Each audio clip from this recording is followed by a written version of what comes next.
오늘 오신 여러분들께 진정으로 감사드리고요. 제가 준비한 자료를 넘기면서 지금 우리가 살고 있는 이 땅이 지금 어떤 문제에 봉착해 있는지 좀 심사숙고하고 우리 현실을 좀 돌아볼 수 있는 그런 자리가 되었으면 하는 것이 제 생각입니다.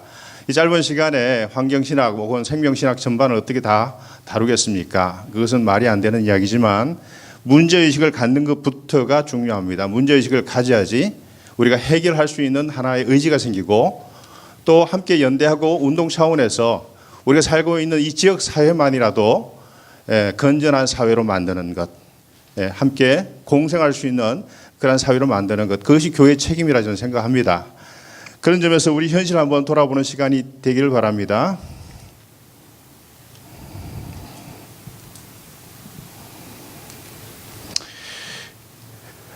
자, 우리가 총 제가 4부를 준비했습니다. 지금 푸른 행성 지구는 아프다 타이틀입니다.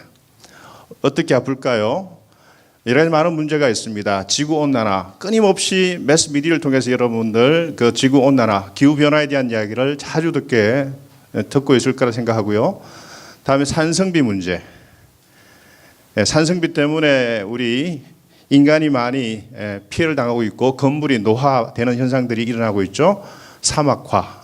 이 사막화도 기후변화와 함께 맞물려 있습니다. 아프리카는 지금 땅이 쫙쫙 갈라지고 있죠. 그리고 물이 귀한 나머지 하루에도 굉장히 많은 한 5천 명 정도가 죽는다고 이야기를 합니다. 해양 오염 심각합니다.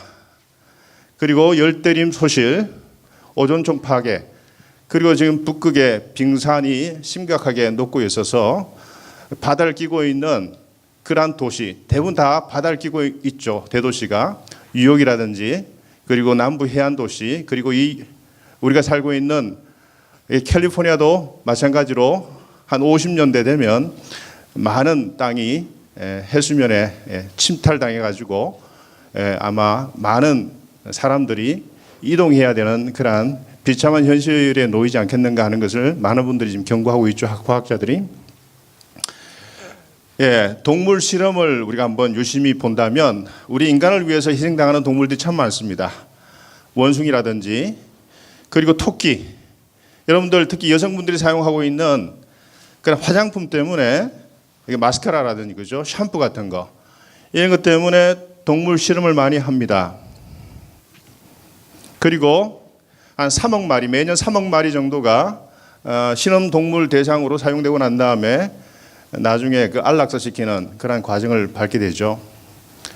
그 여러분들 보시는 것처럼 그 눈물샘이 없어요, 토끼는. 근데 계속해서 그 안전성 테스트라고 한 그 이유로 끊임없이 눈물샘을 자극하는데 눈물이 나오지 않으니까 뭐 이렇게 비참하게 동물들이 실험 대상으로 사용되기도 하고요. 뭐 몰모트 같은 쥐도 많이 하는데 거의 92%는 효과가 없거나 위험하다는 이유로 임상 실험에서 탈락하게 됩니다. 나머지 8%의 성공률을 위해서 엄청난 동물들이 우리 인간을 위해 희생당하고 있다는 이야기죠.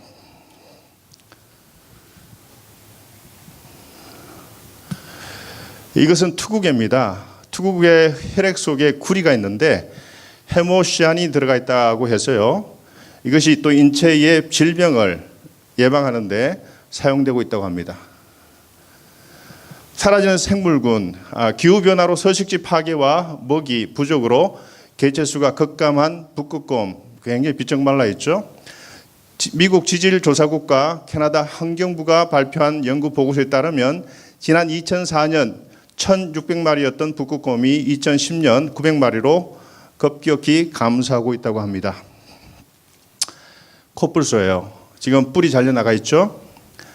코뿔소가 만병통치약이라고 하는 허황된 소문 때문에 2007년 이후 남아프리카의 코뿔소 밀렵이 1만 % 증가했습니다.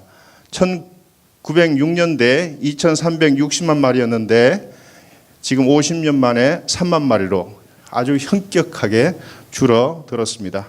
여러분들 보면 느끼지 않아요? 누구를 위해서 저렇게 코뿔소가 비참하게 이제 결국 죽고 말죠. 화면을 좀 넘겨주세요. 스탑 돼버렸어요.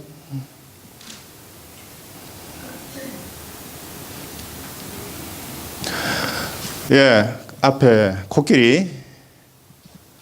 코끼리는 뭐 아시다시피 아이보리, 상아를 노린 밀렵꾼들에 의해서 도륙되고 있는데 5분마다 한 마리씩 연간 3만 5천 마리가 상아 채취로 희생을 당하고 있습니다. 코끼리 살육이 계속 지속되면 10년 이내에 주요 지역에서 코끼리가 멸종할 가능성이 있다고 합니다. 여러분들 뭐 아시겠지만 호피입니다. 호랑이 가죽이죠.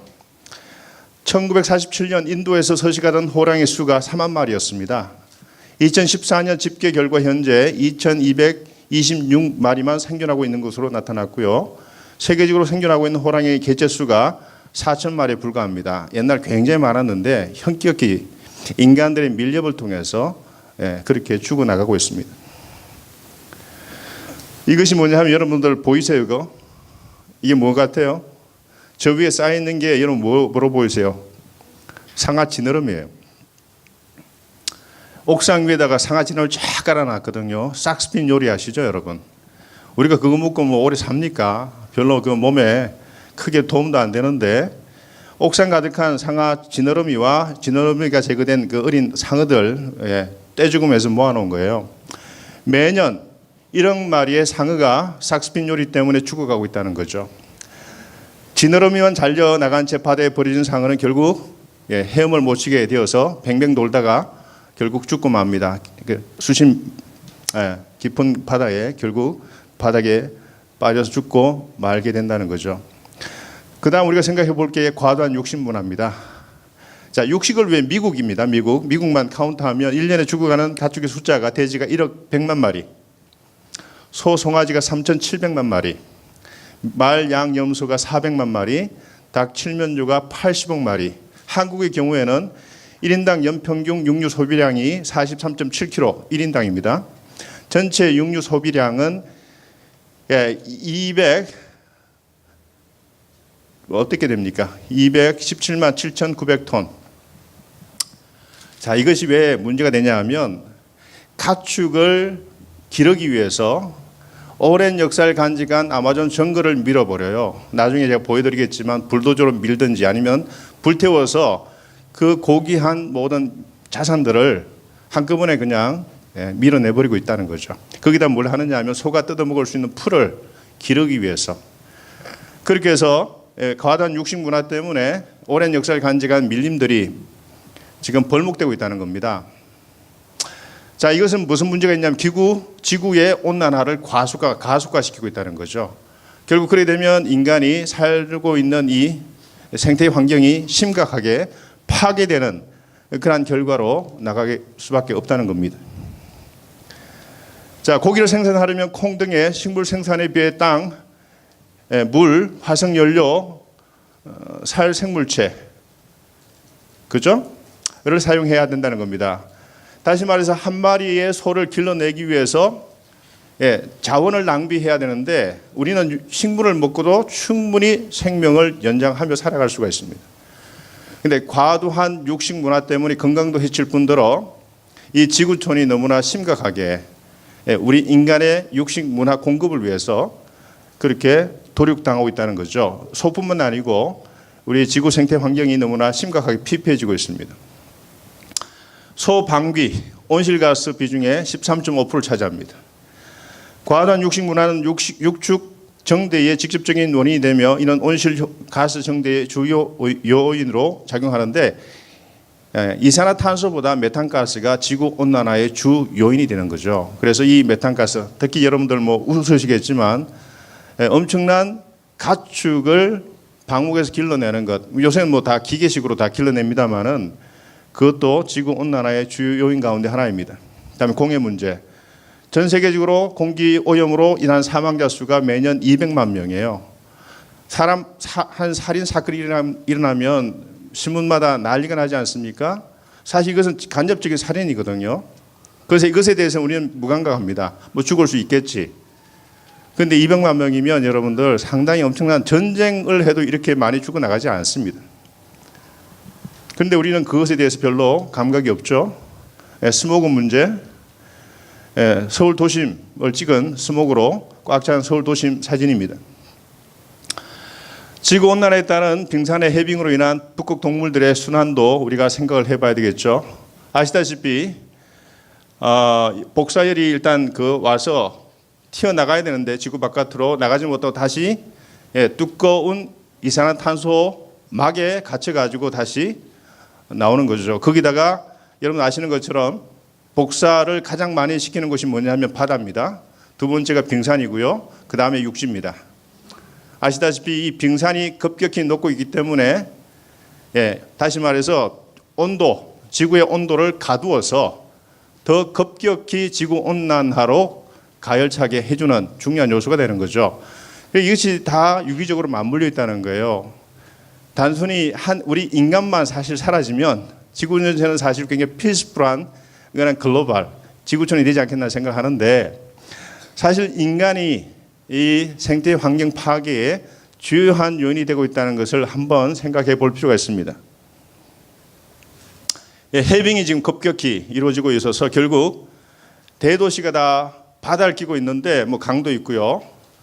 결국 시간이 지나면서 물에 잠겨서 사라지는 섬도 지금 늘어나고 있고, 결국 대도시들이 하나하나 물에 잠식되어지는 그런 일들이 이제 일어나게 될 것 같습니다. 기후학자의 97%는 인간의 지구 온난화를 야기시키는 주범이라는 사실에 동의하고 있다고 합니다. 산림과 열대우림의 파괴 문제도 심각하죠. 골프장 개발로 인해 절단된 산입니다. 이 산 하나가 만들어지기 위해서 오랜 역사를 견디면서 산이 만들어지지 않습니까? 그런데 인간이 불도저나 굴착기나 이러한 것을 가지고 와서 한꺼번에 그냥 며칠 만에 다 단절시켜버려요. 이것이 우리의 그 환경을 얼마나 많이 파괴시키는지 모르겠습니다.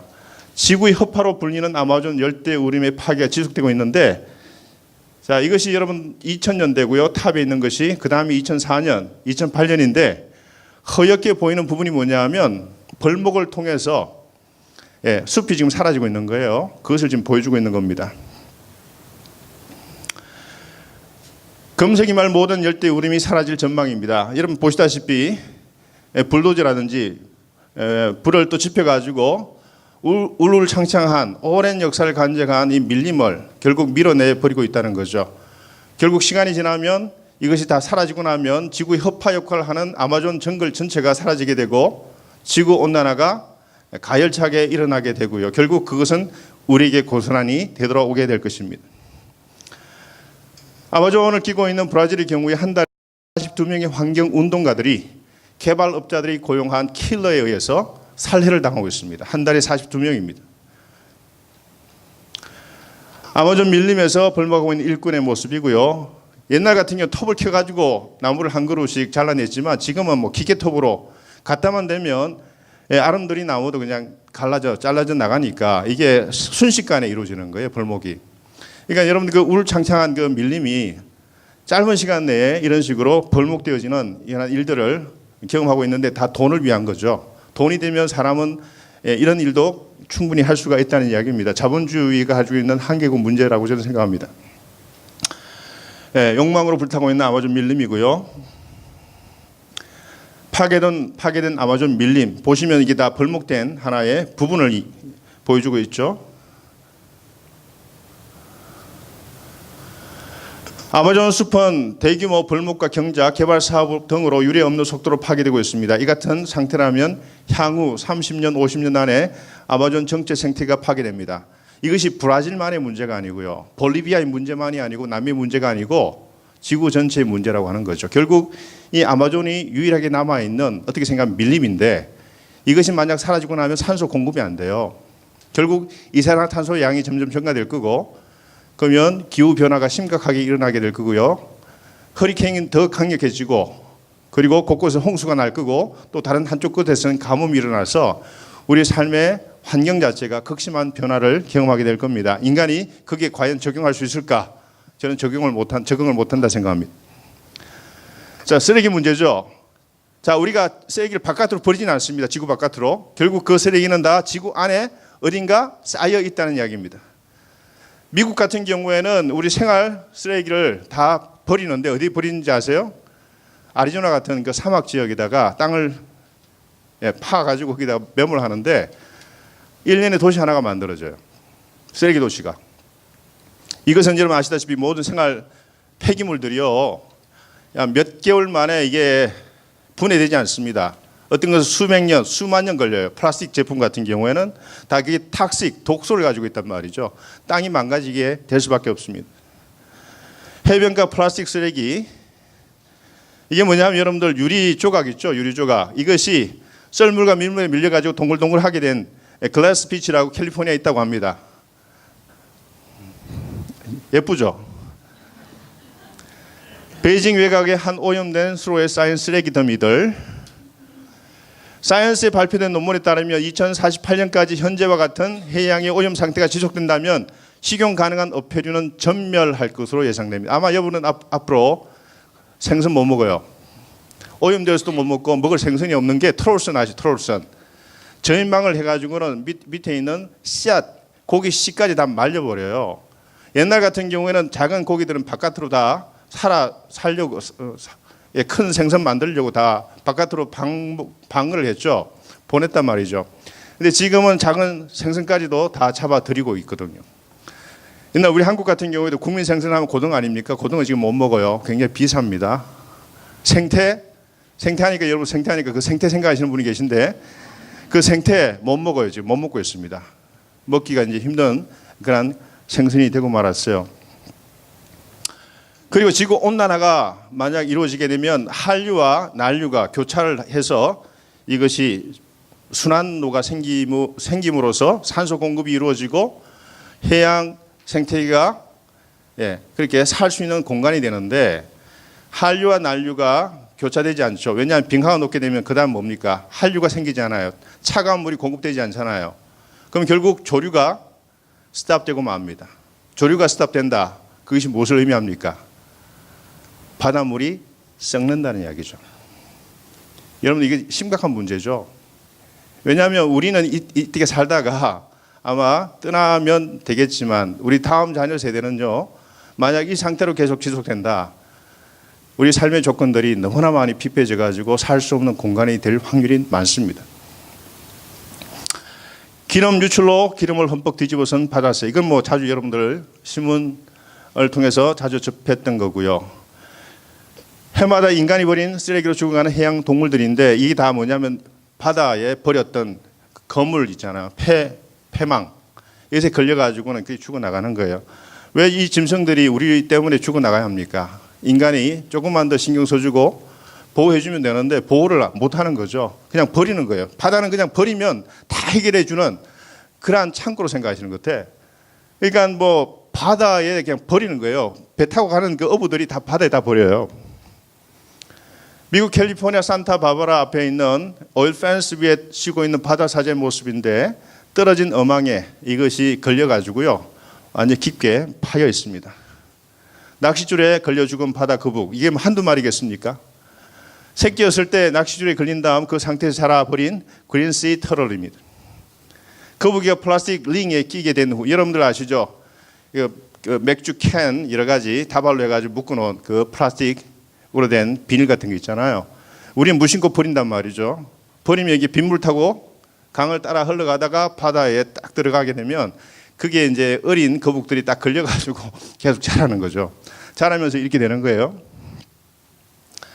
미드웨이 환초에 발견된 알바스트로스 새끼 사체인데 안에 보시면 다 이게 뭐 쇠 조각, 여기 보면 뭐 플라스틱 조각들이 뱃속에 가득 쌓여 있어요. 이게 얼마나 힘들었을까요? 얼마나 고통스러웠겠냐고요. 말 못하는 짐승이니까 가만히 있지. 쇠향 고래 뱃속에 나온 비닐봉지입니다. 뭐 워낙 입이 크니까 그냥 바다 위에 떠 있는 거죠. 먹어버리니까 저런 이제 문제 생겼고요. 폐어망에 갇힌 바다 거북이라든지 어망에 혼액된 고래인데 정치망이 뭐냐면 고정된 망을 이야기하는 겁니다. 고래가 지나가는 길목에다가 어망을 설치해 놓으니까 걸려가지고 저렇게 죽어버렸어요. 자, 전 세계 매년 1억 톤의 플라스틱 쓰레기가 해양에 투기되고 있는데 70%가 바닥으로 가라앉게 되고요. 그중 30%가 해류에 흘러서 떠다니고 있습니다. 태평양으로 흘러들어온 플라스틱 쓰레기는 결국 태평양 환류에 편성하게 되는데 아시아 지역에서 대략 1년, 북아메리카 연안에 들어오는 쓰레기는 약 5년 정도 걸려서 쓰레기섬으로 모이게 됩니다. 자, 이 보시죠. 가운데 보시면 활류가 뭐냐, circulation, 예, 뱅뱅 도는 그러한 지대가 있습니다. 웨스턴 지역에 하나 있고 이스턴 지역에 있는데요. 이것이 뭐냐면 Pacific Trash Vortex라 해가지고 여기 다 쓰레기 모여 있는 거예요. 텍사스주의 2배입니다. 한반도 7배. 엄청난 쓰레기가 우리가 살고 있는, 우리 눈에 보이지 않지만 우리와 같은 공간 안에 지금 맴맴 돌고 있다는 거죠. 텍사스가 가장 큰 도시 아닙니까? 큰 그 주가 아닙니까? 자, 전 세계 해양에 떠 있는 5개 쓰레기섬이 있습니다. 인도양, 한류, 남태평양, 남대서양, 북대서양, 북태평양. 북태평양 쓰레기섬이 면적이 140만 입방킬로미터예요. 평방킬로미터입니다. 이 보시면 이것이 바다에 들어가 가지고 썩는데 지속되는 그 기간을 이야기합니다. 예를 들면 기저귀 같은 경우에는 450년입니다. 알루미늄 캔 같은 경우 200년이고요. 글래스 바럴 같은 경우에는 이것은 그 연대를 언제 어떻게 썩는지 추산할 수가 없고요. 뭐 이런 양말 같은 경우도 최고 한 5년까지 썩는데 5년 걸린다고 하니까 우리가 버리는 이 쓰레기가 결국 땅과 바다를, 강을 오염시키고 있는 주범이 되겠습니다. 환초가 지금 녹고 있다는 거죠. 산호초가. 이것이 허옇게 된 것이 산호초가 죽었다는 이야기고요. 이 산호초는 뭡니까? 물고기 서식지예요. 결국 이 물고기 서식지인 산호초가 죽게 되면 고기가 죽게 된다는 이야기죠. 그런데 이것이 점점 늘어나고 있습니다. 광역한 범위에서 산호초가 죽어나가고 있는데 백화현상이라고 그러죠. 지구 바꾸는 쓰레기가 갈 곳이 없음을 보여주는 Bank of Planet 캠페인 포스터입니다. 결국 쓰레기 더미에 지구는 치게 된다는 겁니다. 시간이 지나면서. 그것은 결국 부메랑이 되어서 우리의 각종 질환을 야기시키고요. 자, 이것이 결국 환경 파괴는 세계화입니다. 산업혁명이 18세기 중엽부터 해서 한 150년, 200년 지속되면서 150년과 200년 사이에 지구 생태계가 그 전보다 더 가파르게 지금 상승하고 있고요. 150년, 200년 사이에 지구 환경이 가장 극심하게 피폐해졌던 바로 그 시간대인데 이것을 그 환경 파괴를 일으켰던 주범이 뭐냐 하면 세계화입니다. 다시 말해 산업혁명 이후에 우리 지구의 사이즈가요, 우리가 느끼기에 60분의 1로 축소된 겁니다. 다시 말해서 뭡니까? 교통이라든지 통신이라든지 그리고 초고속 인터넷망을 통해서 우리의 그 감각은 60분의 1로 축소한 겁니다. 그만큼 쓰레기라든지 환경 오염 같은 경우에도 60분의 1로 축소된 그런 형태로 급속도로 진행되고 있다는 이야기죠. 그리고 규제를 완화하고요. 상품화는 자본주의 논리니까 돈 되는 것은 계속해서 끊임없이 개발하고 자원은 제한되어 있는데 끊임없이 개발의 이름으로 성장의 이름으로 지구의 자원들이 고갈되고 있고 그에 따른 환경 오염 또한 심각하다고 이야기할 수가 있겠습니다. 자, 생물 다양성이 왜 중요합니까? 많은 생물들이 동물, 식물, 미생물 온갖 우리 인간과 함께 공존하면서 우리 인간을 도와주는 다양한 생물군들이 있는데 이 생물 다양성이 건강한 지구촌의 지표라고 생각해 볼 수가 있어요. 생물학적인 다양성의 약자로서 생태계 다양성, 종 다양성, 유전자 다양성을 포함하는 개념이죠. 자, 이것이 돈으로 환산하면요, 돈으로 환산할 수 없을 만큼 엄청난 가치가 있습니다. 생태계 다양성은 사막, 산림지대, 섭지대, 산, 호수, 강 및 농경지 등의 다양성을 말하고 한 생태계에 속하는 모든 생물과 무생물의 상호작용에 관한 다이버시티를 의미합니다. 종과 유전자, 그래서 생태계 다양성과 종 다양성과 유전자 다양성을 동시에 생각을 해야 된다는 거죠. 결국 우리는 이 다양성 속에서 한 자연에 속해 있는 하나의 개체로서 우리는 존재하는 겁니다. 이것이 다 무너지게 되면 우리 삶의 거점 또한 잃게 되고요. 그들이 먼저 죽는 게 아니고 우리가 먼저 죽어요. 그리고 우리가 다 떠나고 난 세상 속에는 이들은 다시 한번 복원하는, 자연의 복원력은 굉장히 강하니까 자연은 살아날 겁니다. 결국 인간이 먼저 사라지게 될 겁니다. 자, 오존층 파괴, 기후온난화, 개발에 따른 서식 환경의 악화, 남에게 따른 생물종 및 생태계 파괴 등으로 지구의 미래가 심각한 위기에 처해 있다는 것, 생물 다양성은 자연계 물질순환의 주요한 매체가 되어서 대기, 수질, 토양 등의 보존에 기여하며 또한 쾌적한 환경의 조성에도 기여합니다. 여러분, 우리가 버리고 있는 모든 쓰레기 있잖아요. 우리 발 밑바닥에 수백만 종의 미생물들이 있고 그 미생물들이 힘을 합쳐가지고 우리가 버린 모든 쓰레기를 분해하고 있습니다. 분해해서 흙으로 다시 환원시켜 내고 있는 거죠. 그것을 생각하면 어찌 생각하면 우리는 미생물보다 못한 존재일 수도 있다는 생각을 가끔 하게 돼요. 미생물들은 적어도 생산적인 일을 한다는 거예요. 그런데 우리는 계속해서 우리가 살고 있는 이 땅을 다음 자손에게 물려줘야 할 이 땅을 계속해서 피폐시키고 있는 그러한 악행을 의식적이든 무의식적이든 지금 하고 있다는 이야기입니다. 생물 다양성의 경제적 가치는 재정으로 환산할 수 없을 만큼 소중하고 그것의 보존은 푸른 행성의 지구의 미래와도 직결된 중요한 사안이 되겠습니다. 이 생물 다양성은 생명의 궁극적 원천이죠. 인간과 생태계 등의 경제 개발의 필수적인 자원입니다. 왜냐하면 이 자원이 다 여기서 나온단 말이에요. 여러분들 우리가 지금 의약품 있잖아요. 소에서 다 나온 거예요. 소에서 상당히 많은 부분 의약품 개발에 사용되는데 이것이 다 죽어나가면 어떻게 됩니까? 결국 인간이 생존할 수가 없게 되는 거죠. 결국 다른 생물에 의지해서 우리가 매일매일 삶을 지속해 나가는데 우리가 그들을 보존하지 않고 계속해서 착취하고 그들을 그렇게 피폐시키면 결국 그것을 고스란히 우리가 떠안게 된다는 이야기죠. 그래서 생물 다양성 보존은 미래의 푸른 지구촌을 위한 일종의 우리를 위한 생명보험이다. 이렇게 이야기할 수가 있습니다. 공생해야만 우리는 살아갈 수가 있다는 겁니다. 인간 홀로 살아갈 수가 없습니다. 자, 디아스. 마지막 이름만 제가 말씀드린 디아스입니다. 생물 다양성 협약 사무총장은 2012년 한 해에만 전 세계에서 생태계 파괴되면서 7조 3천억 달러에 이르는 손실이 발생했다 보고합니다. 어마어마한 돈이 생물 다양성 파괴에 따른 결과로 경제에도 우리에게 영향을 미쳤습니다. 그는 매년 생태계 파괴에 따른 경제적 손실은 금융위기보다 더 심각하다 경고 이미 했고요. 전 세계가 농업, 수산업, 화장품, 식품 등 생물 다양성에 크게 의존하면서도 생물 자원을 빠르게 잃고 있는데 이것이 큰 위기의 본질이라고 말합니다. 자, 이 생물 다양성은 생명공학의 기본이 되는 다양한 유전자원의 원천인 바 한번 사라진 종은 다시 재생할 수가 없습니다. 그래서 우리가 한 마리 죽이는 개미 한 마리, 뭐 예를 들면 이런 것들은 계속해서 보고 다 사라지게 되면 그것이 다시 한번 재생되지 않는다는 거죠. 코끼리나 뭐 코뿔소도 마찬가지겠고요. 오늘날 지구상의 야생 동물은 1,300만에서 1,400만에 이를 것을 추정하며 인간에게 알려진 것은 13% 정도 알려져 있다고 합니다. 이러한 다양성은 개발 및 오염으로 해마다 2만 5천에서 5만 종이 사라지고 있어요. 매해 2만 5천에서 5만 종이.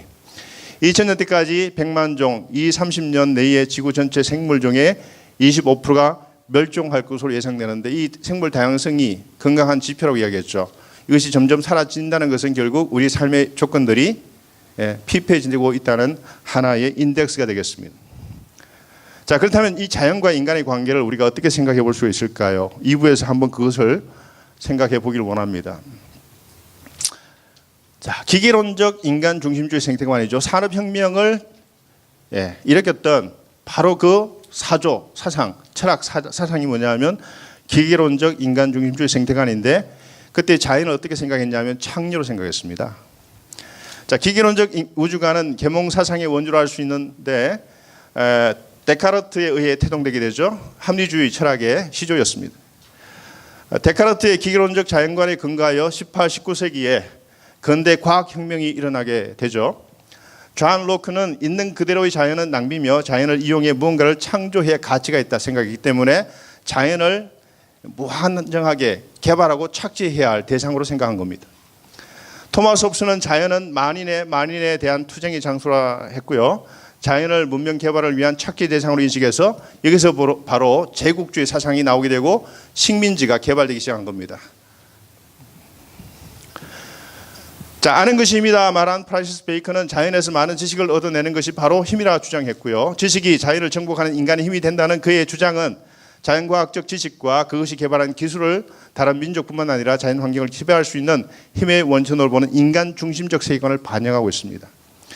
베이컨은 자연을 여성 노예 혹은 창녀에 견주었고요. 창녀가 남성들이 돈을 돈으로 마음대로 살 수 있는 여성이든 자연을 그런 식으로 하찮게 대했습니다.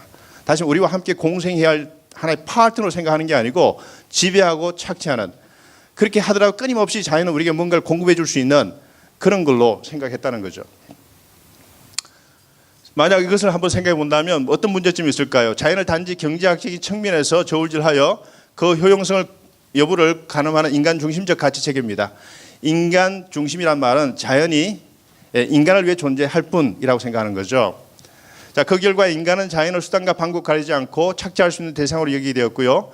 이들의 계몽 사상은 이후 문예, 부흥, 종교개혁, 활자의 발명, 프랑스 혁명과 산업혁명을 가져온 정신적 토대와 동력이 되기도 하였지만 동시에 우리가 살고 있는 21세기 직면한 환경 파괴의 주범이 되기도 합니다. 이것이 또 자본주의 논리가 되기도 했고요. 자, 이 계몽 사상으로 찬연한 인간 문명이 이 땅에 구축되었지만 결국 이 자연계, 생태계는 사형 선고를 이미 받은 것이 됩니다. 우리 인간이 우리 자신을 품은 자연의 모태를 해칠 때 우리의 생명신은 그 메마른 모태에서 조산되거나 사산되고 말 것임을 예고해 볼 수가 있고요. 기계론적 인간 중심주의 생태관과 그에 따른 산업화는 현재 지구촌 곳곳에서 일어나고 있는 심각한 생태 파괴의 주범이 되겠습니다. 자, 두 번째 우리가 생각해 볼 수 있는 하나의 생태관은요, 지구 중심주의 생태관인데 어머니로서 지구를 생각해 본다는 거죠. 영국의 과학자 제임스 러브룩은 대지 모신의 이름인 가이아 아시죠? 헬라 가이아, 땅입니다. 대지 이런 뜻을 가지고 있죠. 이것을 가져와서 지구와 지구에 살고 있는 생물, 대기권, 토양, 대양까지를 포함하는 하나의 범지구적 실체를 상징적으로 설명하려 했습니다. 다시 말해서 하나의 유기체, 전체가 다 뭉쳐져 있고 서로 연결되어 있는 그러한 유기체로 생각했습니다. 가이아는 원래 그리스 신화에서 대지의 여신이며 모든 신과 인간의 원초가 되는 신으로, 여신으로 등장하죠. 생명의 잉태와 성장의 터전인 대지는 어머니로서 생명을 품고 가꾸는 여성성을 지닌 존재로 여기게 됩니다.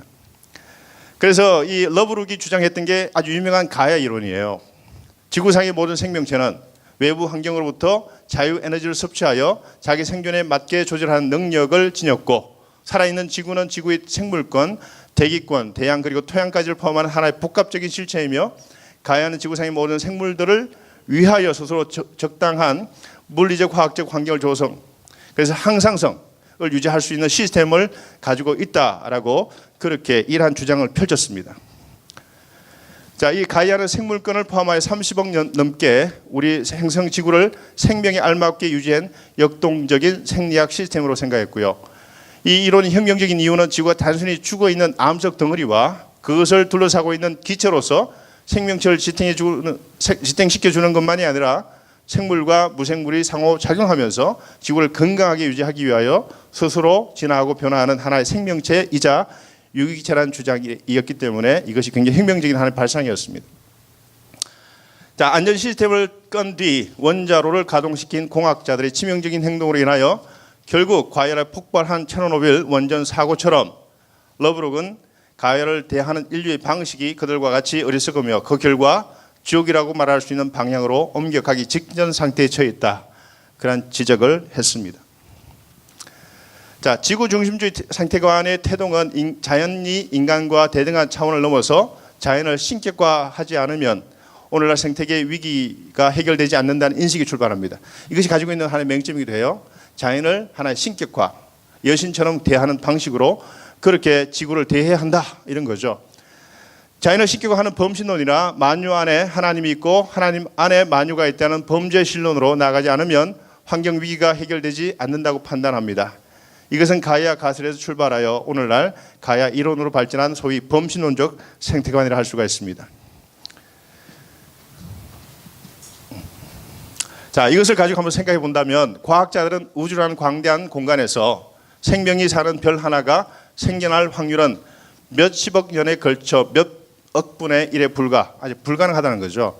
여러분, 우리가 이 우주 공간이 얼마나 광활합니까? 지금도 팽창하고 있다고 보잖아요. 그런데 인간 혹은 생물체가 살 수 있는 조건을 갖추고 있는 이 행성은 어떻게 생각해요? 우리가 지금까지 가지고 있는 과학적 지식을 가지고 본다면 지구밖에 없다는 겁니다. 근데 그 지구가 인간이 살 수 있는, 생물체가 살 수 있는 그 공간일 확률은 불가능하다는 겁니다. 그래서 저는 하나님 창조하신 이 공간만이 그러한 행성일 수가 있는데, 그래서 저는 창조론을 강력하게 믿는 이유가 바로 여기 있습니다. 과학자들 그걸 인정해요. 수학적으로 일어나지 않은 확률에 가깝습니다. 이렇듯 경이로 가득 찬 지구라는 행성을 살아 숨쉬는 생명체이자 유기체로 인식한 러브록의 주장은 지구온난화 현상과 최근의 지구 환경 문제와 관련해서 새롭게 주목받고 있는 하나의 이론입니다.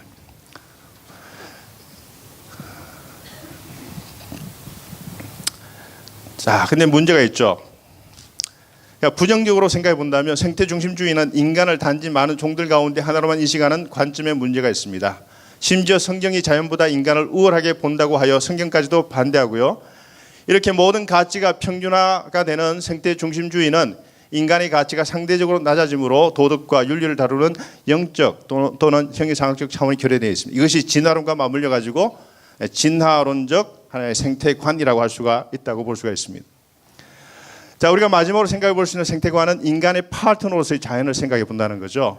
1967년 미국의 문화 역사학자 린 화이트는 생태계의 위기를 초래한 근본적인 원인을 기독교의 창조 신학에서 그렇게 창조 신학이 있다 지적했습니다.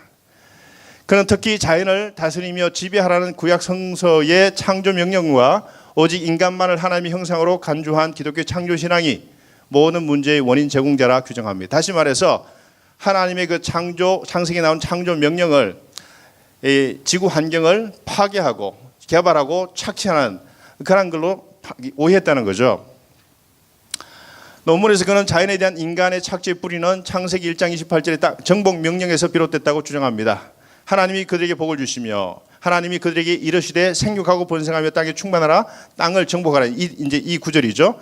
바다의 물고기와 하늘의 새와 땅에 움직이는 모든 생물을 다스리라 하시니라. 그래서 그런 서구적인 형태의 기독교가 세계에 유례 없는 가장 인간 중심적인 종교라고 그렇게 비판했습니다. 자, 이러한 비판은 하나님은 인간의 유익과 통치를 위해서 모든 것을 계획하셨으며 창조된 자연 만물 가운데 그 어떤 것도 인간의 목적을 뒷받침하는 것을 제외하고는 다른 목적이 있을 수 없다. 그러니까 인간 중심주의 생태관을 지지했던 바로 그것이 창세기에 하나님 창조 명령이 있다라고 그렇게 지적한 거죠. 유대교와 기독교가 인간을 세계 중심에 놓고 자연을 인간의 정복과 지배를 받는 대상으로 가르쳐온 것을 부인할 수는 없겠습니다. 왜냐하면 서구 기독교가 그것을 사실 가르쳤고요. 자, 사람을 지으신 후 생육하고 번성하여 땅에 충만하라 땅을 정복하라는 하나님의 명령을 오해하여 서구 사회와 기독교는 오랫동안 개발의 논리에 따라 땅을 착취의 대상으로 인식해 왔습니다. 그러나 창세기 1장 18절에 반영된 하나님의 명령은 보호자군 청지기로서 피조 세계를 관리하고 보존하라는 우리 인간을 향한 하나님의 거룩한 초청이자 요청이었다는 것이 정확한 하나의 성경이었습니다. 자, 한편 창세기 1장 18절에 대한 서구 기독교의 잘못된 이해가 오늘의 생태적 위기를 초래한 직접적인 원인이라 말하기에는 미심쩍은 구석 또한 있습니다. 오히려 인간의 탐욕, 창세기에서 이야기하는 인간의 원죄가 뭐냐, 선악을 알게 하는 나무 실과를 따먹지 말라. 그 가운데 인간 심성 가운데 가장 심각한 문제가 있죠. 하나님과 같이 되려고 하는 인간의 탐욕이 원죄였다고 하는 겁니다. 자, 이 탐욕, 힘의 추구와 이것을 연소하며 가동되고 있는 자유시장 경제 제도와 과학기술이 보다 직접적인 원인이라 말할 수가 있습니다. 물론 서구 사회가 창세기의 그 명령을 가지고 인간 중심적 생태관을 지지하기는 했습니다. 그것을 비판받아 마땅하지만 그것만 가지고 이 지금 극심하게 파괴되고 있는 지금의 생태 환경을 그렇게 가늠하기에는 문제가 있다. 자본주의가 가지고 있는 문제가 더 심각하다는 겁니다. 자, 하나님께서 인간에게 위임하신 다스리라는 가르침은 피조 세계를 억압하고 파괴하라는 의미가 아닙니다. 돌보고 가꾸고 그리고 보호하라는 하나님의 문화 명령입니다. 자연도 인간과 마찬가지로 하나님의 피조물로서 인간은 하나님과의 문화 명령에 따라 다른 피조물들을 돌보며 다스려야 할 책임이 분명히 있다. 그것을 우리에게 명령하신 겁니다. 하나님께서. 자, 시간이 저에게 주어진 시간이 지금 촉박한데요. 생명신학 하나님의 샬롬을 위하여 자연과도 계약을 맺습니다. 하나님은 우리 인간 이스라엘 백성만 계약을 맺은 게 아니고 자연과도 계약을 맺었다는 것이 중요합니다. 자, 창세기 9장에 보면 인간뿐만 아니라 땅에 있는 모든 생명체와 계약을 맺으시는 하나님에 대해 반복적으로 말씀하고 있어요. 여러 번 반복합니다. 홍수 이후 하나님은 노아와 다음과 같은 계약을 세우셨어요.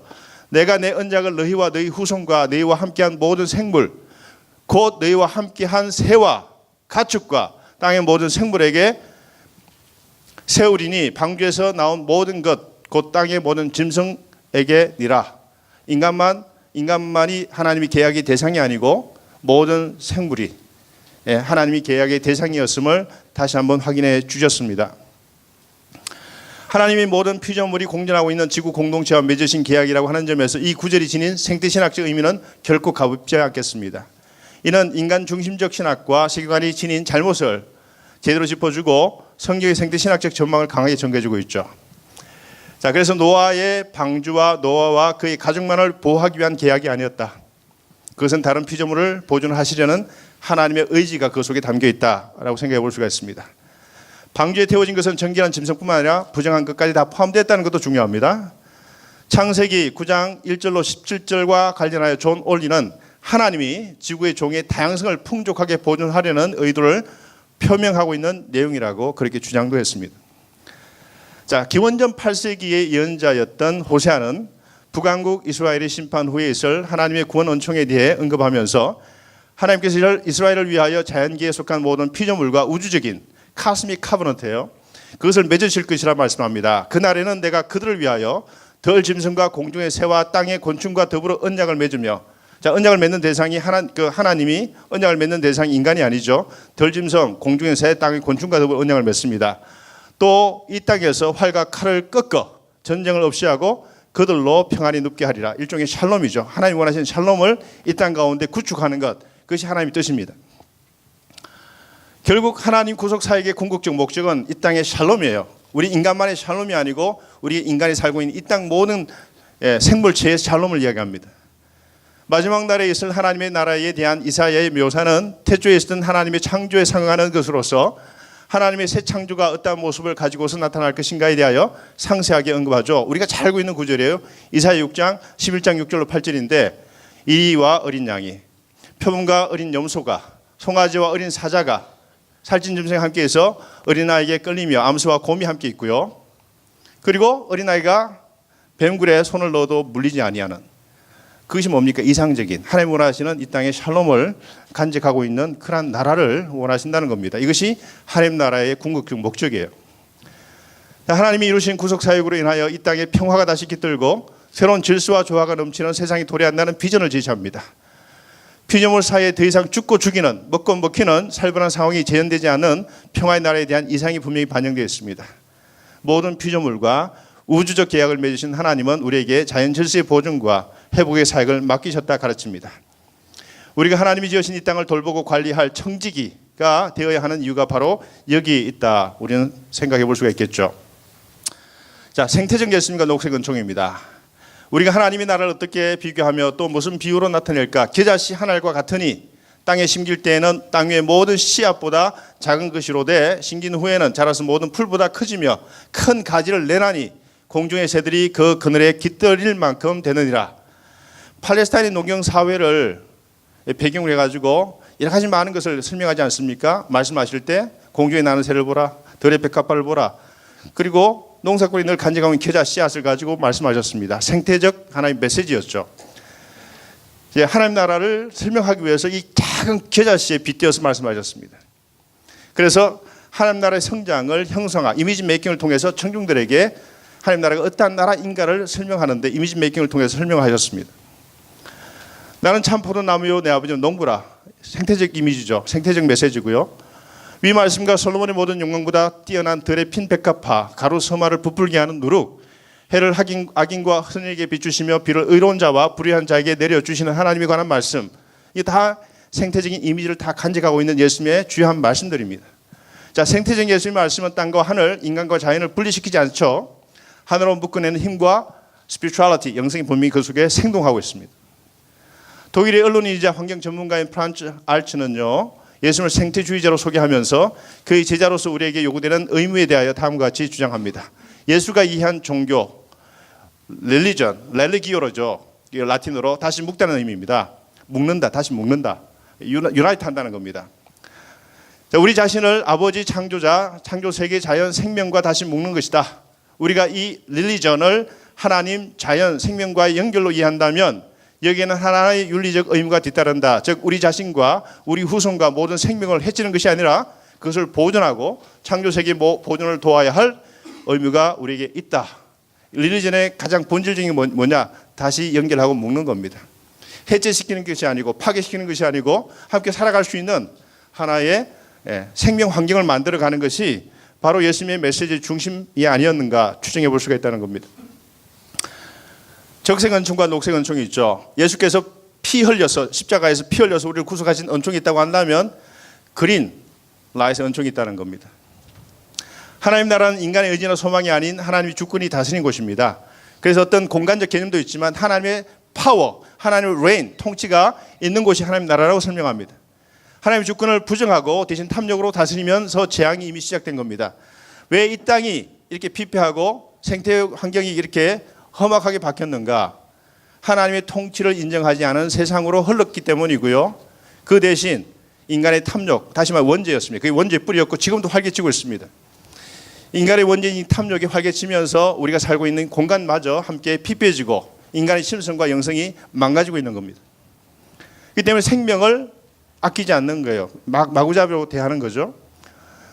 자, 스스로 존재하면서 생명 활동을 하는 자연에 인위적인 힘을 가하여 그것을 조작하고 심지어 파괴하는 행위는 창조 질서에 반하는 행위입니다. 예수 그리스도께서 십자가에 흘리신 희생의 피의 근간 적색 은총만큼이나 녹색 은총에 감사하는 것이 중요하다 하겠습니다. 녹색 은총은 인간의 삶의 근거이자 토대를 이루는 자연 환경을 통해 주어지는 은총을 뜻합니다.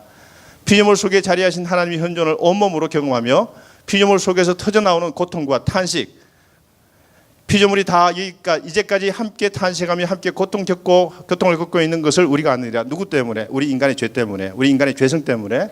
우리만 고통당하는 것이 아니고 우리와 함께 더불어 살아가야 할 모든 생물체들이 함께 고통당하고 있다는 거죠. 빨리 그 고통에서 해방되어지는 것, 그것이 하나님의 샬롬이고 그것이 하나님의 구원이라고 말씀하는데 여기는 적색 은총만 있는 게 아니고 그린, 칼날 띄고 있는 적색 은총만 있는 게 아니고 녹색 은총도 함께 있다 말씀합니다. 자, 적색 은총과 녹색 은총, 십자가 신학과 창조 신학 사이의 조화 균형이 이제는 필요한 너무나 중요한 시대를 우리는 살고 있습니다. 현재 지구촌은 생태주의자 예수님의 지혜를 절실히 필요로 하고 있고요. 십자가를 타고 흘러내린 이 땅을 적신 적색 은총은 또한 이 땅의 모든 피조물에까지 미치는 녹색 은총임을 분리될 수가 없다는 겁니다. 적색 은총은 곧 녹색 은총입니다. 이것을 두 개 분리하지 말고 같이 가야지 우리가 이 땅 가운데 우리 후손에게도 우리 자녀에게도 좋은 세상을 물려줘야 될 사명이 있다고 생각합니다. 우리 실천을 뭐를 할까요? 여기 보면 여러 가지 복잡한 이야기들이 많은데요. 우리가 할 수 있는 것 많습니다. 교회 보면 요새 일회용이 너무 많아요. 물론 우리 여성들이 워낙 남성들이 도움이 같이 할 수 있을 것 같은데 일회용 컵, 일회용 접시 다 그게 다 쓰레기입니다. 그것이 강을 타고 바다로 흘러가가지고는 해양 생물이 먹어버리고 그리고 그것이 분해가 되지 않아서 땅에 썩고 있고 땅이 오염되면 우리가 같이 오염되고 우리가 죽는 거죠. 그러니까 이게 작은 실천이 있으면 가능한데요. 우리가 그것을 실천하지 않고 무감각한 거죠. 그래서 이러한 것들을 우리가 하나하나 파악해서 실천해 나가는 그런 의지가 필요하다 생각합니다. 나무를 심는다든지, 그죠? 육류를 고기 좋아하십니까, 여러분들? 고기 좀 줄이시면 좋겠고요. 채소 많이 드세요. 저도 고기를 별로 좋아하지도 않지만 고기 먹을 수 있는 기회가 생기면 될 수 있으면 고기를 안 먹고 그냥 육식 대신 그냥 채식으로 그 건강을 위해서 합니다. 그리고 여러분들 그 노트북 있잖아요. 집집마다 노트북이 몇 개 있어요, 도대체. 대학생까지 카운트하면 4개 정도 있잖아요. 2년 지나면 3년 지나면 다 버리죠. 그럼 다 그게 어디 갑니까 지금? 생각해 보세요. 다 그것이 뭐냐? 탁식, 독소에 독소. 땅에 딱 들어가면 썩지도 않고요. 땅을 굉장히 오염시키는데 우리는 그것을 마음대로 막 버려요. 그리고 스타벅스 가서 저도 커피를 자주 마시는데 플라스틱 컵 있잖아요. 우리 부모님, 할아버지, 할머니 세대는 그것이 하나 두고는요 계속 헹구면서 두고두고 썼다고요. 근데 요새 다 쓰레기 다 버리잖아요. 그때마다 제 자신을 반성하기도 하고 정말 우리가 어떻게 이렇게 살아갈까. 결국 이렇게 살다 보면 우리는 다 망하는데 이런 생각을 참 많이 합니다. 우리 때는 뭐 그렇게 살 수가 있을 겁니다. 근데 우리 자녀 세대는 답이 없어요. 이렇게 가면. 그래서 저는 우리가 좀 심각한 위기를 가지고 우리가 실천할 수 있는 작은 것부터 교회에서 개인적으로 실천해 나가면서 우리가 이 하나님께서 우리에게 주신 이 푸른 행성 지구를 잘 보존하는 것이 하나님이 우리에게 맡겨주신 귀한 사명이 아닌가, 그런 도전을 던지면서 급하게 하다 보니 숨이 차네요. 끝내겠습니다. 예, 재미있는 것 아닙니까? 우리 패널분들 앞으로 모시겠습니다. 박수로 환영하겠습니다.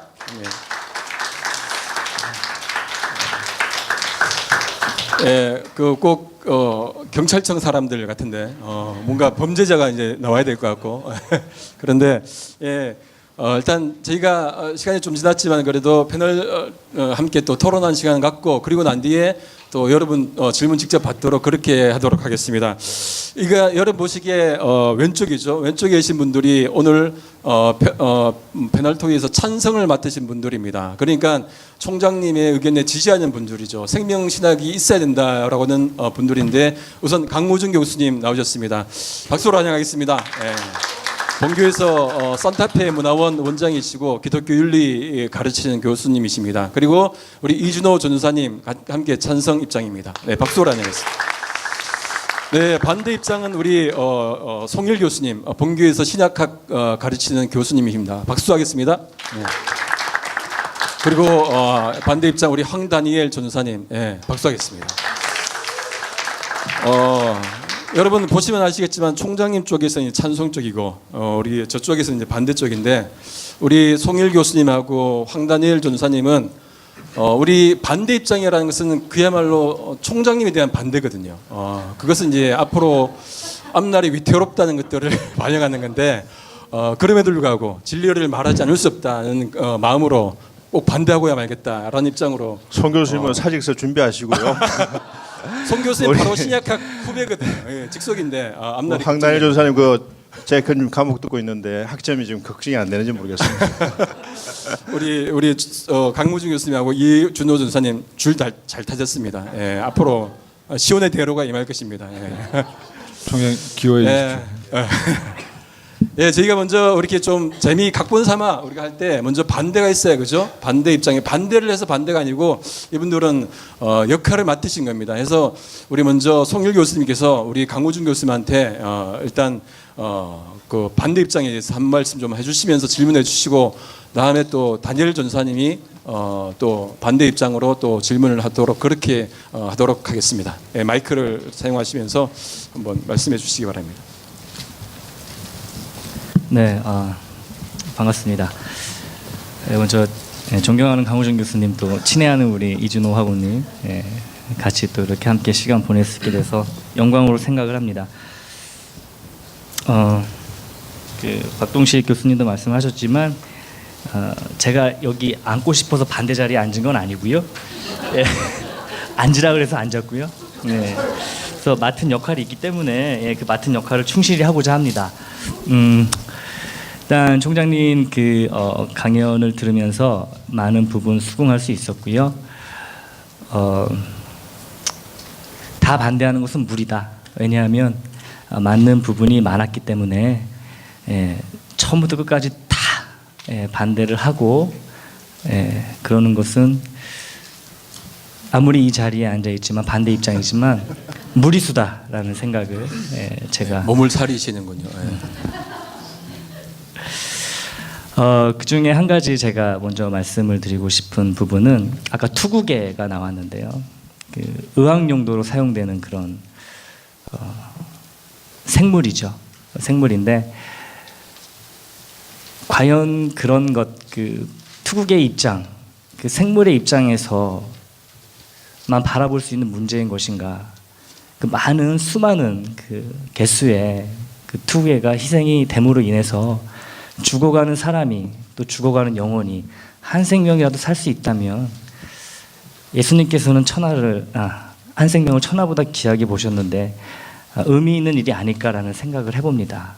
다른 걸 다 떠나서 그런 부분만큼은 인류가 양보할 수 없는 부분, 어떻게 보면 말 못하는 투국에 불쌍하지만 우리가 희생을 강요할 수밖에 없는 그런 부분이 아닐까라는 생각을 해보게 됩니다. 그래서 의학 분야에 있어서 그리고 인간의 복지와 직접적으로 관련된 부분에 있어서 자연을 사용하는 것에 대해서는 우리가 구태여 죄책감이나 너무 많은 미안함을 가질 필요는 없을 것 같다.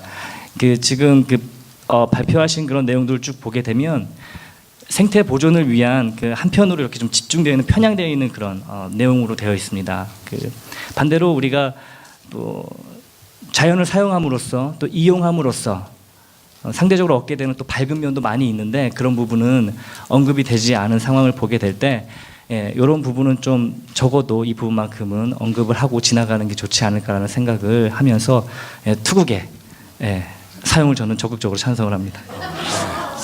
입장에 대해서 이제 우리 강 교수님께서 말씀해 주시죠.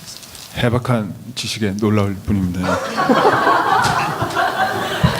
좀 마음을 담아서 일단은 그 총장님의 전개하신 논지의 핵심 중에 하나가 이제 다양성이거든요. 이제 다양성의 또 다른 표현은 이제 상호 협력, 공생으로 우리가 이해를 해야겠죠. 그 가운데서 이제 그 투국에 대한 활용, 사용을 우리가 어떻게 이해할 것인가를 또 고민을 해봐야 되는 건데 그 다양성과 공생, 상호 협력, 상호 의존을 이해하면서 우리가 또 강조해야 될 것이 바로 그 공동의 선, 협력의 가치를 어떻게 구현해 나갈 것인가의 문제가 되겠죠. 어느 정도 부분은 이제 송희 교수님의 의견과도 이제 일치하는 부분이겠죠. 공동의 선을 실현하기 위해서 일부의 희생을 인정할 수밖에 없는 것. 그 부분은 우리가 이제 생명 존중 그리고 협력의 가치, 이 협력에 포함되는 것이 이제 생명과 원래의 창조의 질서를 유지하는 데 있어서 우리가 잊지 말아야 할 것이 되겠죠. 자본주의의 논리, 개발의 논리, 이익의 논리에 의해서 이 생명의 존엄성이 환경의 가치와 환경의 의미가 왜곡되어지거나 훼손되어져서는 안 되겠지만, 근데 그 과정에서 우리가 반드시 지켜내야 되는 것, 상호 협력과 공동의 선을 실현하는 것. 그 측면에서 우리가 어느 정도는 이 어쩔 수 없이 따라야 하는 희생의 그 의미와 가치에 대해서 한번 생각을 해봐야 되지 않을까라는 생각을 하게 됩니다. 그리고 그 총장님 여러 관점에서 생태계의 문제를 이렇게 많이 언급해 주셨는데, 제가 가진 질문은 그거예요. 무엇이 생태계 파괴의 문제인가? 그것보다는 생태계 파괴가 가지고 있는 의미는 무엇인가를 우리가 좀 고민해 봐야 되지 않을까라고 좀 정리를 해볼 수 있을 것 같습니다. 생태계 파괴로 인해서 발생되어지는 인간의 문제, 그리고 환경의 문제를 우리가 어떻게 이해해야 되는 것인가.